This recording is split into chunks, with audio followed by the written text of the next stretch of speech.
There's a generally accepted difference between spiritual masters and philosophers. Could you say what the difference is, Barry Long? The philosopher is always asking questions. The spiritual master never asks the question, what is truth? What is love? What is death? What is life? He has the answer in the whole that he has realized. Only the spiritual master who has realized God consciousness, the whole, has the solution for every person who asks, what is God? Why am I here? That's the end of philosophy, the end of everything. But not for the human mind of reason. The basis of philosophy is reason, but you can't try to reason out the truth. So, having dismissed the whole of philosophy, let's look at some particular bits of it. Then you can dismiss it in other ways. Everybody looks to Socrates for the start of it all. He questioned any assumption that he thought people had and would reduce it to the point of unintelligibility. He didn't really put forward a positive philosophy. What he did was show people that they didn't really know what they thought they knew. Would you say that served a purpose? It seems he was a man who always went towards negation, and negation is the truth. Negate everything you think you know, every opinion, every thought. It has no value whatever. Everybody thinks their thoughts and their opinions have value, that their reasoned conclusions and theories have value. They have no value whatsoever in respect of the truth.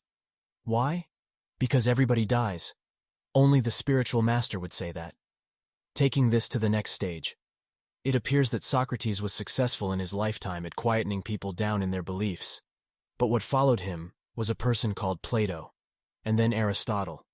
Plato held true to a lot of what Socrates said, in the beginning, but later on was impelled to say things he thought had never been said before. He came up with Platonic ideas. There are ideas. Where I come from, Plato was absolutely right. There are ideas that are beyond the concepts of the mind. What role do those ideas play in our existence? Our entire existence is due to the light of intelligence within, the divine intelligence projecting existence through ideas. This existence is an idea projected through the brain by the great indescribable divine intelligence behind the brain. But when it gets to the human mind, the mind of reason breaks the idea down into concepts. And there's a continuous degradation, a corruption, of the idea. That is the human experience, living through the mind and the reason. Do ideas exist in a particular realm? Apparently one of the things Aristotle didn't like about Plato's philosophy was the need to resort to some sort of metaphysical realm, which he couldn't test. Then Aristotle couldn't access divine knowledge, which is the area of pure ideas. Every idea is pure. It doesn't have the corruption of existence in it. In the idea of tree, there's no green trees. There's no brown dogs. There's only dog and brown and green and tree. Only here, in this corrupted, degraded, physical, sensory, materialistic existence do these ideas become combined. That's the miracle of this existence. It's a complete and utter miracle, how things are combined. It's due to the human brain, the great synthesizer of existence. So can we talk in terms of ideas that are either synthetic or a priori? No. Ideas are not synthetic. Synthesized, they are concepts. We form concepts of tree. When ideas come into existence, they become blended due to the brain, which informs the mind, so then you have green trees. The divine light is projected down through something we have nothing to do with, the psyche behind the brain, and is broken down, through a gradual degradation, and divided into more and more forms in the brain, which is the father of form. The divine light is broken down by 7 states, or heavens, in the psyche, and the brain forms its form and projects the whole thing. It projects the body, with the light behind. Everything happens in the brain. This is why it's difficult to conceive of realms. Even the 7 heavens are realized in an aspect inside the brain. There's division. 7, 6, 5, 4, 3, 2, 1, down to this place. The lowest heaven, which could possibly be called hell, where everybody suffers, dies, loses their children and loved ones. I can talk at every level of the brain because I have realized what is beyond the brain. That's where my knowledge comes from, the divine light. Not that I'm the divine light, but I have the knowledge of it, by grace. So I have the knowledge of the whole. And the fact that I have realized the whole means that I don't have any questions. Not one single question about the mystery of life. The philosophers have their questions, trying to find it. The Christian religion bends over backwards, making a trinity of God, which is a ridiculous division because God is the whole. And the whole is beyond concept. It is not particular. The whole is a complete idea. That's what I've realized. If we go on to someone like Descartes, I think he championed the way that people now see their own existence, inasmuch as he came up with Cartesian dualism, although what he was looking for was certainty. What was the dualism? Mind and body. The only thing he could be certain of was that he was aware of things. I perceive or I think, therefore I am. In his argument, he started by saying, what if some sort of cosmic devil is making me dream all of this external world? I can't be sure any of it is real, absolutely. The only way he could get the external world back was to say, it must have all been created by God. God is an idea I can't be without. So he set up the problem. How can something immaterial, such as the mind, interact with matter? That's the fundamental confusion of everybody. The fact is that the divine light of intelligence, which embodies life and death and everything else, the mystery of it all, is absolutely one and whole. It has to come through to us. But we couldn't stand the divine light in all its purity, because we were animal creatures to begin with, and then psychological, mental, and emotional creatures. So its wonder and mystery has had to be introduced gradually into the psyche through degradation and division, the corruption of the original light into a lesser intelligence. The intelligence of a child, running around throwing a ball, is relative to the philosopher's reason, questioning, what is God? And that intelligence is relative to the way of mysticism. In divine realization, the way back to the whole, you give up your opinions and dissolve the value of thought and reason. To have knowledge of the whole, everything men and women treasure with their minds and emotions has to be completely and utterly transformed. Is it a genuine question? How does the mind interact with matter? No. First of all, nobody knows what matter is. It's an invention. All you see is form. If you cut the body open, looking for matter, you will never find it. What you find will be form. If you dig into the earth, what you will find will not be matter. It will be form. If you're a scientist and you dig into the atom, what you will find is form and force. The disintegration of form gives rise to force. So there's no such thing as matter. It is form or force. The body is a sort of battery. That is the mind. The mind is the body, and the body is the mind. There's no distinction between the body and the mind, none at all. And that's demonstrable. But I think in inner space, which appears to be different to the space out here. Is that true? The space out here is a space projected by the brain. There is an inner space, but it is abstracted from existence. It is only abstract. I mean, you can't show it to me. You can think and imagine in there, but it's not like space out here. You can show me this space. Your inner space is nonsense. It's where we think, and what we think is a lot of old nonsense. Inner space cannot exist unless there's something in it. You create an inner space so that each separate thought can go somewhere. That's how you know you're thinking. So if I'm not thinking, there's no inner space. There's just this. Yes. And when I am thinking, the space it's occurring in is abstracted from existence. Your inner space is abstracted from existence. Yes.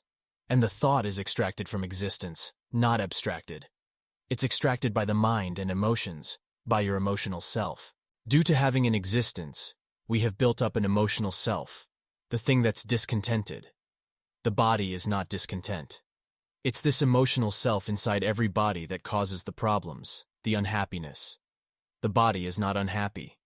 It might be made to cry by the self, but it is not unhappy. Doesn't that create another kind of dualism? Now you have the self as a different entity. No, because the self is a phantom, made by the unhappy mind that can't get its own way and doesn't understand life. It comes down to this. Everything is God being God. In other words, everything is the whole being the whole. The tree is the whole being the whole, and only particularized by my brain as separate from the whole. To me, in my knowledge, it is not separate from the whole. Everything in our purview is part of the whole. But the mind sticks to particularizations and extracts something from the whole. The particularization then becomes extracted from existence, as it is, into a phantom image of it. It's a phantom because we emotionally synthesize all events that happen to us. And that's because of all the unhappiness in our life. We build up the idea, for instance, that if I love a man or a woman and they die, then that is bad. It is only bad for my selfishness. In the whole, the person had to die. There's a greater intelligence behind the whole of existence than you and I, or anyone, can possibly conceptualize or imagine. But the realization of God informs me implicitly that everything must die. I am selfish when I weep because someone has died. It was only right that they should die. I know that, but if you said it, you wouldn't get elected President of the United States, would you? Everything is God being God. The whole purpose of existence, this whole thing out here, was to create a human brain out of all the brains of everything that had ever been. A human, self-conscious, self-reflective brain. And that was done a long, long time ago. But then, instead of reflecting on the whole, that self-conscious brain reflected on its own unhappiness. The intelligence given to man and woman corrupted its facility by reflecting on what I am interested in, on what I think I'm here for, reflecting on why I'm unhappy, on all those things instead of reflecting on the whole of the intelligence. And so we get a relative or conditioned intelligence in every single body on earth. That is God being ignorant of God, the whole, isn't it? I am not ignorant of God. I am utterly and completely in union with God, meaning I have realized God and therefore can speak from that place. No one who has not realized God can stand in front of my intelligence. Someone who has realized God, we have nothing to say to each other except hello. We might not agree with each other's teachings because they are particularizations coming out of the person, from the various levels of the person inside the body. But in those of us who have realized Supreme Being, in essence there is no question, no problem between us. God realized knows there is no death, that there's only glory awaiting everyone. But the part of us where God is unrealized will cry when someone dies, because the human brain has its self-consciousness. It reflects on self. The person crying is reflecting on a self that is thwarted. Every self is trying to do what is not the divine will, that is, to have a happy life. You cannot have a happy life. The secret is not to be unhappy. End of story. So, the human mind is self-conscious or self-reflective. And what is the intelligence of philosophers? It reflects on a question, on a perceived problem that is not a problem at all. You're saying that by separating myself, I've created division. So now the problem I've got is that I'm trying to get rid of it? Your self will continue to divide, because it is a copy of the ignorant human brain which is the divider of existence. It is the brain that's particularizing all of existence into form. If the brain projects everything to make it what it is, does that mean that everything is completely dependent on the brain? Absolutely. Everything is completely dependent on the brain. But that doesn't mean the brain is creating it. It might be making it. But what is causing it all? The philosophers, mathematicians, and scientists never address the cause of it all. There's only one cause, and that is God, the whole, the divine intelligence behind the brain. And it cannot be conceptualized, only realized. That is what it's all about. For each brain, not just the individuals such as my own, to realize this God. You can see by the state of humanity how far the human brain is from doing it. But that is the purpose. If everything out here is dependent on the brain, is anything here when I'm not perceiving it? This is one of the great problems of the philosophers. We behave every day as if everything out here exists when we go away from it, and we expect it to be there when we come back, believing it continued to exist in our absence. We have to live that way. That's how the divine intelligence has organized the brain. It made the brain, and it is part of our brainy existence to see objects outside of us. We are brainy people, and we have to live in this existence like that. But there is an intelligence inside of every body that knows the truth. You said earlier that Descartes seems to have realized that there is a thing called God. Well, that's what is behind the brain. That's what made the brain. And I have no trouble with it because I know that there's an intelligence within me that is not dependent on the brain. That there is a vast, vast intelligence behind it all. In your book, The Origins of Man and the Universe, you talk about what we were before we came into existence, and say that at a particular moment in time, our consciousness entered physical existence from the psyche. Yes, a body was developed for humans. The human brain was developed, and at a certain point man realized a light. He suddenly saw the sun, and reflected that he'd seen something. Really, the sun is a symbol of an inner light. Physical existence all happened in one moment. But the scientists can't possibly accept that because we have a divided brain that puts time or succession into things. We've got fossils and geology which suggest that there was a period thousands of years ago when this happened, and that happened. The explanation, that nobody can really grasp, is in the demonstration I give of our fax machine. There's no paper in it, but it goes on receiving messages, and then as soon as you bang in the paper, it starts printing out. That is analogous to the creation of existence, as best as I can describe it. Intelligence had the idea of all the species, and the natural kingdoms, the geological, the animal, the plant world, and the starry heavens. I'm the only man to add that fourth cosmic one to the mineral, plant, and animal worlds. It is the cosmic that has allowed intelligence to come into our bodies, which are the product of the mineral, plant, and animal. The magnificence of the starry heavens is a symbol of the intelligence that we have.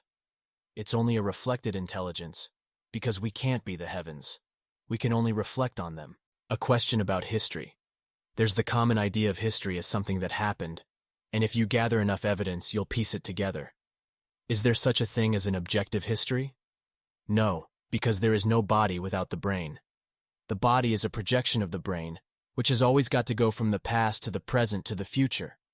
The brain cannot help but do that. That's how it's been formed. So the body is a memory, and is historical because the brain is historical.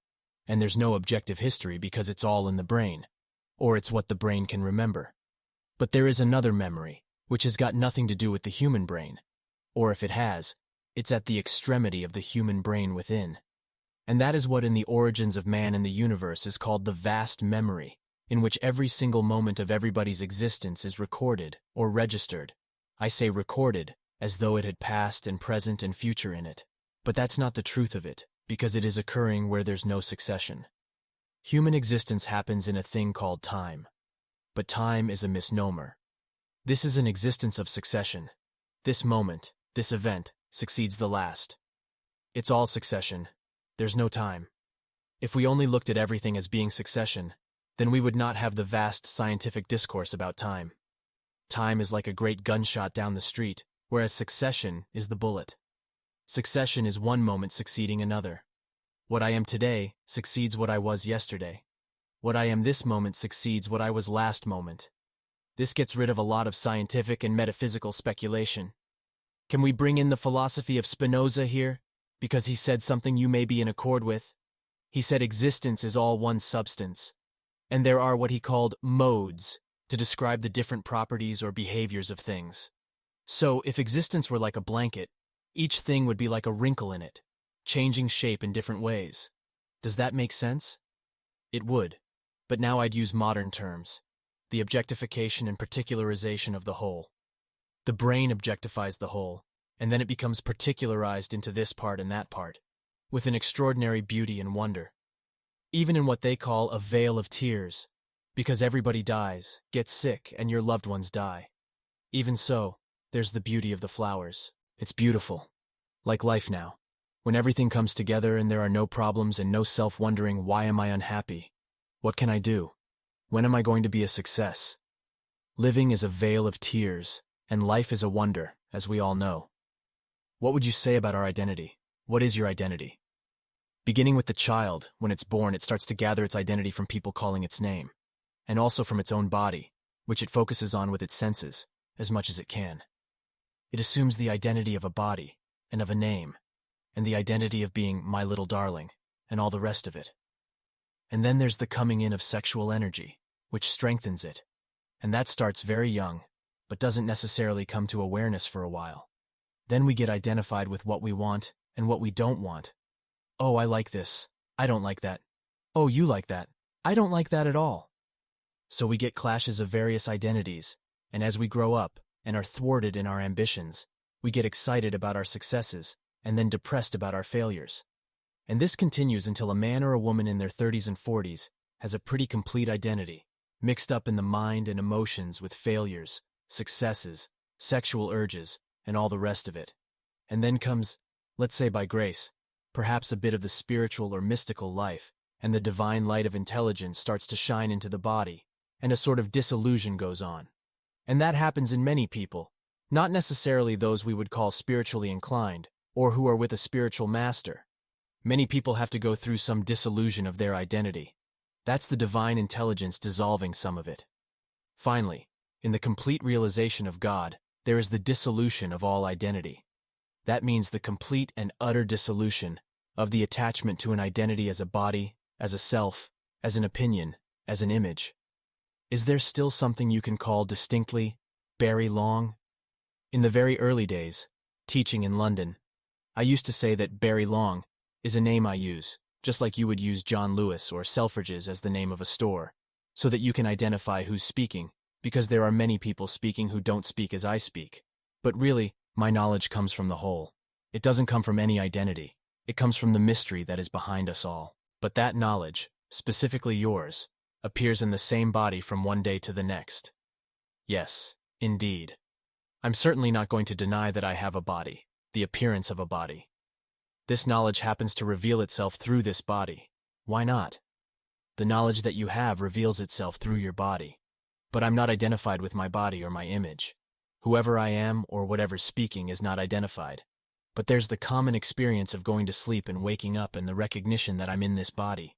So what is that? That is a continuity in the brain, an historical connection. The brain is historical and makes everything historical. Barry Long is historical. My brain is historical, so I can enter the historical at any time and talk about the past. But I, who am the intelligence in Barry Long's body, am not. You see, that's the problem with philosophers and questioners and scientists. They all start down there in the historical and try to get up here. You just cannot do it. You have to get rid of the impediments down there by sacrificing yourself, your opinions. The scientist can never realize the truth until the man that he is gives up his attachment to his opinions and his science. He thinks it's important, but on his deathbed he won't be thinking about Einstein's theory. It won't do him a bit of good. I was asking you before about the role of history. When I went back to reading about philosophy, preparing for this interview, I seemed to be delving into my own history, as distinct from an objective history of philosophy. And then what I am, the truth in me, got diverted by arguments, and I actually became more rational and scientific. That is true. We are traveling through our own past. Yes, it is your history. The whole history of existence as recorded by the brain is your history. You, your brain, came out of it all. So, obviously the brain's historical, but the intelligence is not. The brain has usurped the intelligence. The brain thinks it's intelligent, and so we got to think that we're intelligent. But we are not. We're a reflected, corrupted intelligence. We're only a relative intelligence compared with the pure, pristine intelligence that comes through the brain. If you realize that, you can come into the history of the brain and, as you saw, you can read your own history there. Another question. Historically, philosophers are invariably men. It's a male pursuit. If I start speaking philosophically to a woman, she's not liable to stay listening for long. Perhaps the woman's response is more intelligent. Since philosophy has ignored the female intelligence, is that the error in it? No. Everything, as it has been, is absolutely right. Philosophy is right, where it is and in what it has done. And as you say, it's a male province. The male is completely different to the female, two different species where I come from. The thing is to have the knowledge of what the female is. The philosopher tries to address the question, what's it all about? There's only one way you can know the mystery behind it all, and that is to love the mystery. Love does not have any analysis in it. Love does not question. Love just is. I love the mystery. And when I truly love, I have no questions. I have no analysis. I have no thoughts about it. I just love it. That's how it is. I love, utterly and completely love. I worship the mystery, which I can never know, and no wonder, because I love it. To me, and for man, woman has a mystique he does not have. Mystique, from the word mystic, is the finest part of the mystery, apart from the whole of the earth. All you can do is love the mystique in her. But unfortunately, she's become historical. She has become like a man, in her own way. She has followed him by personalizing things. She thinks and gets emotional. And whereas man, the philosopher, has tried to get rid of his emotional concerns and just address that narrow area, what's it all about, and has impersonalized his narrow vision, she has done the opposite. She has personalized everything. And so woman is not always lovable as the person and the emotion that she is. Woman is always the mystical truth to man. Otherwise he wouldn't think about her all the time. She is another form of God for him. And the female I speak about is the essence of God on earth. The mystery is what you love, and woman is an expression of that to man. So, would you say that women are more attuned to love and men are more attuned to intelligence? I would say that woman has a greater knowledge of love, and that's why she's not so interested in philosophy and reasons why. She's interested in being loved and being love. Man's rational mind wants to know why, when the mystery is always there for him. The mystery cannot be known. It can only be loved. Woman knows that. But in her present condition, it's a subconscious knowledge. Can she hold that knowledge? Can she find a man who just simply loves her? Love is not what we think. How we personalize and particularize it is not love at all. It's sentiment and attachment. To love is to acknowledge the beauty. That's what love is, in the first instance. Do love and intelligence eventually become the same thing? Yes. But love is only in this existence. There's no love in pure intelligence. Love has been divided into male and female here, and that's a division that does not exist beyond the brain. The sexes, the genders, only exist here, in existence.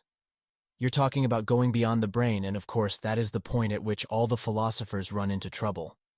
They invariably come to the conclusion that they can't talk about what cannot be deduced either rationally or empirically. Wittgenstein argued that all the problems of philosophy are problems of language because all words are concepts. So the transcendental itself is a concept, and the rational mind can't reason beyond itself. Well, it can't.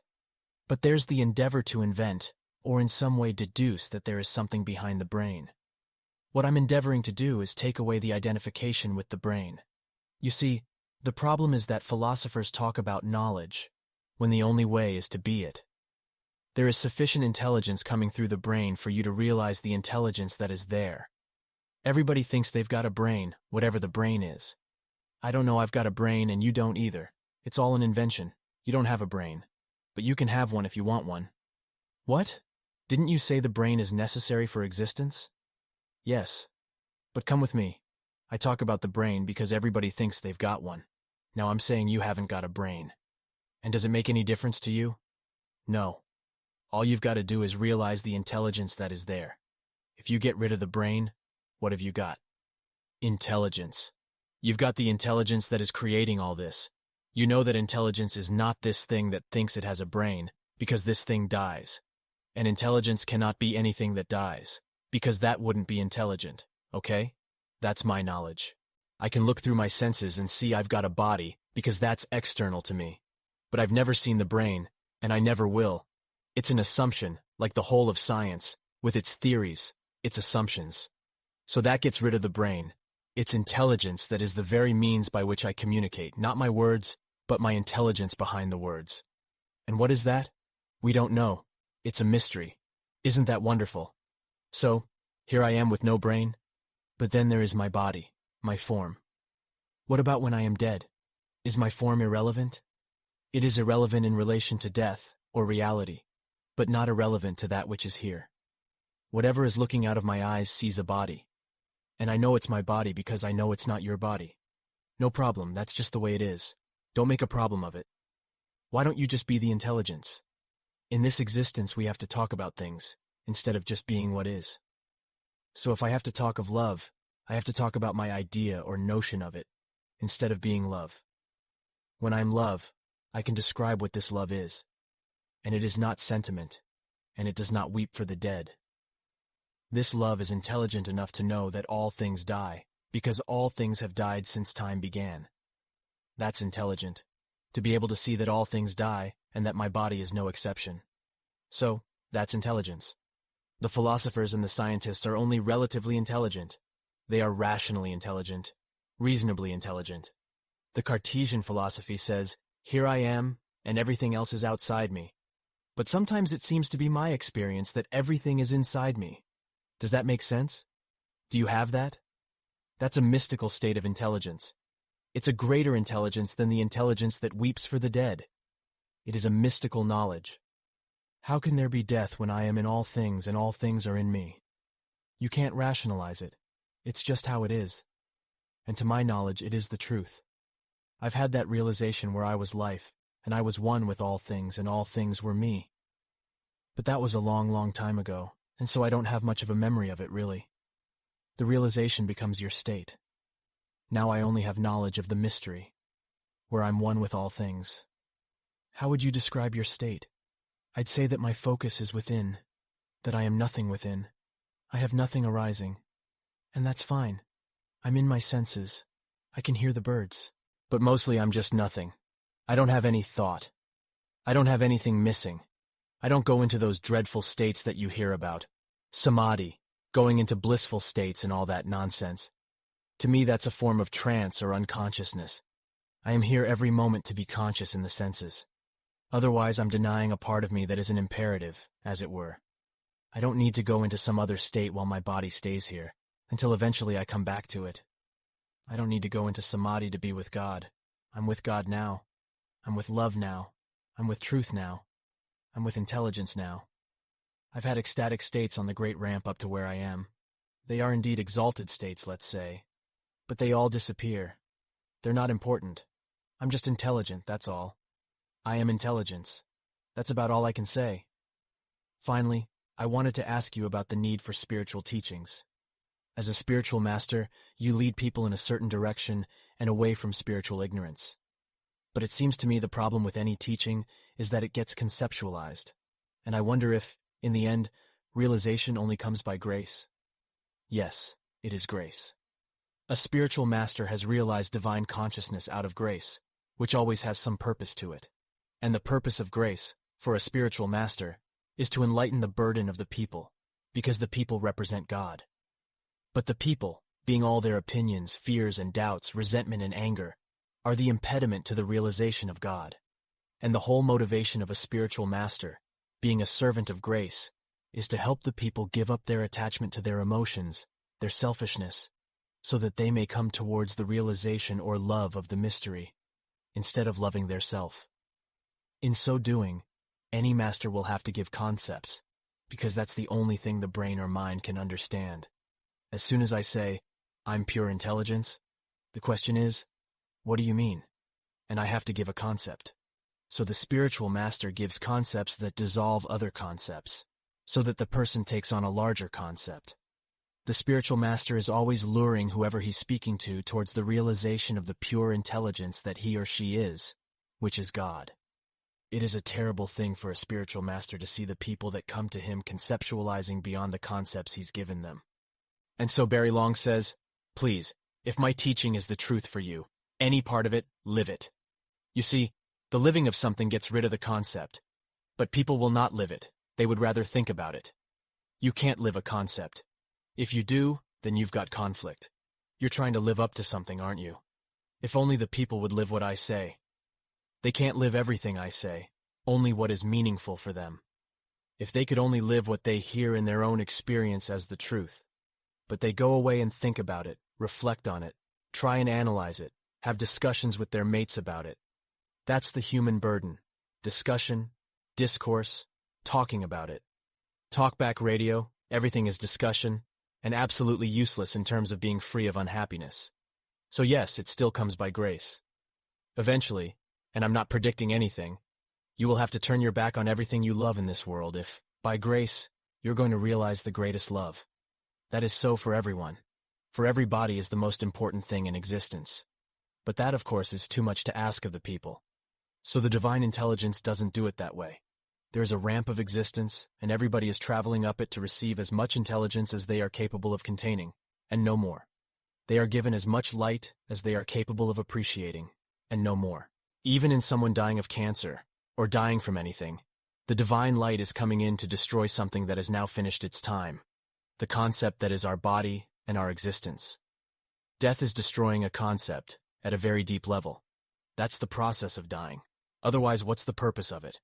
When somebody's dying horribly of cancer, going through all the chemotherapy and radiotherapy, with the quality of life taken from them so they get a couple more years, they're going to die anyway. So what's happening here? It's the divine light coming in to prepare them to give up their attachment to this existence. The person who has to undergo those terrible treatments loses something of their attachment to things as they used to be. They are more purified, even if they just get a couple of years longer. Or they might not get any time, but something is done. For this existence is all about ending existence. That's what it's about, ending the attachment to existence. That is the essential attachment which eventually has to be given up. A good moment to stop. Thank you.